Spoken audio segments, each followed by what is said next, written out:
Bueno, en esta ocasión también seguimos explicando el teorema de la deducción, ¿vale?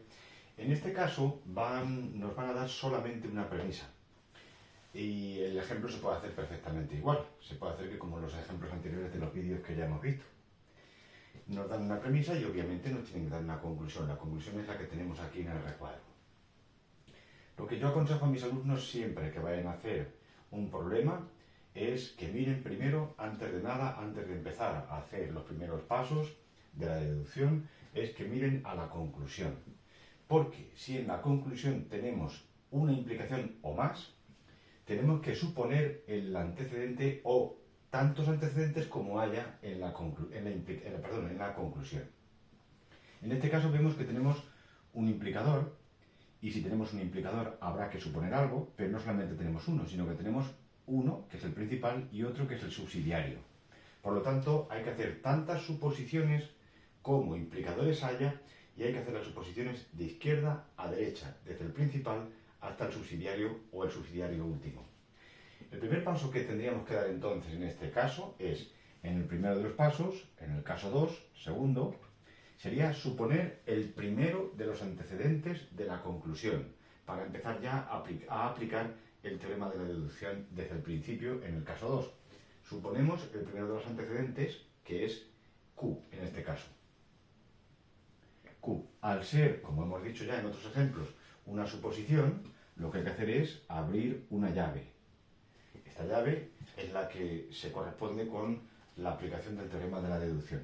Esa llave yo la voy a cerrar, que parte de este implicador, de esta Q, que es el antecedente de la conclusión, la voy a cerrar cuando llegue al consecuente de este antecedente. El antecedente de este ejemplo, en este caso, de esta conclusión, el antecedente es Q y el consecuente es todo lo que hay en el paréntesis. Yo cerraré esta suposición cuando encuentre no P implica R o S, tal cual lo dice la fórmula del teorema de la deducción. Bien, el caso 3. Pero lo que hemos dicho antes es que hay que suponer de izquierda a derecha tantos antecedentes como implicaciones haya. Ya hemos supuesto el primero, que es Q, y ahora hay que suponer el segundo, que sería no P. Tampoco se justifica nada, al igual que anteriormente. Y vuelvo a hacer otra suposición, otra llave. Esto ya sería una suposición dentro de una suposición, igual que también hay aquí un implicador dentro de otro implicador. Ya no hay más que hacer con la conclusión en este caso, y lo que habría que hacer ya es operar con los casos que tenemos, con los 3 casos. Y ahora ya sí, hay que derivar con ellos 3. El caso cuarto, me saldría un modus ponens entre 1 y 3, tengo antecedente que implica un consecuente, y el antecedente lo tengo aislado. Por la fórmula del modus ponens tengo el consecuente, que es Q implica R o S. Y ahora sí, justifico. Modus ponens entre 1 y 3.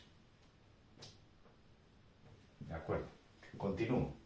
Ahora entre el 2 y el 4 veo que puedo hacer también otro modus ponens, entre 2 y 4, y me saldría R o S. Es decir, tengo antecedente que implica consecuente, y el antecedente lo tengo aislado, aplicamos el modus ponens,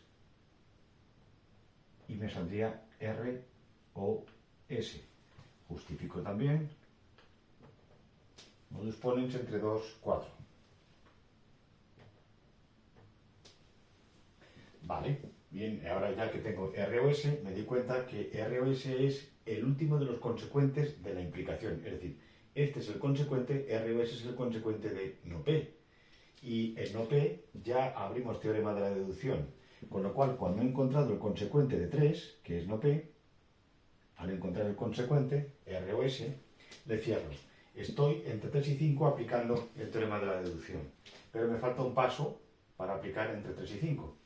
Antecedente, consecuente, y después vuelvo a implicarles. En el caso sexto, implico 3 y 5.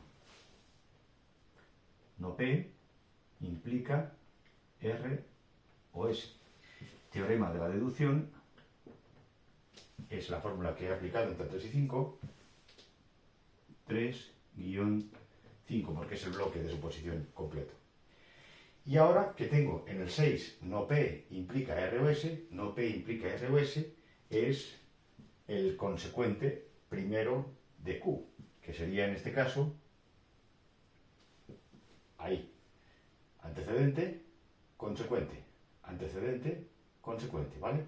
Ahora lo que hago es entre 2 y 6, cumplir de nuevo con la fórmula del teorema de la deducción, y entre 2 y 6, el caso 7 es ya toda la conclusión, es decir, Q implica no P, implica R o S.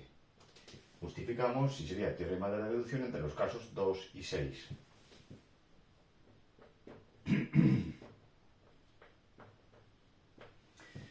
Es importante que veamos el problema siempre con perspectiva y no perderse cuando está uno con demasiadas variables y demasiadas letras, que ya casi uno necesita retirarse del problema para verlo con mayor claridad. Es importante reconocer que una vez que se abre una suposición dentro de una suposición, lo primero que hay que buscar es siempre el último de los consecuentes. Es decir, hemos abierto una suposición en 2 y luego hemos abierto una suposición dentro de una suposición en el caso 3.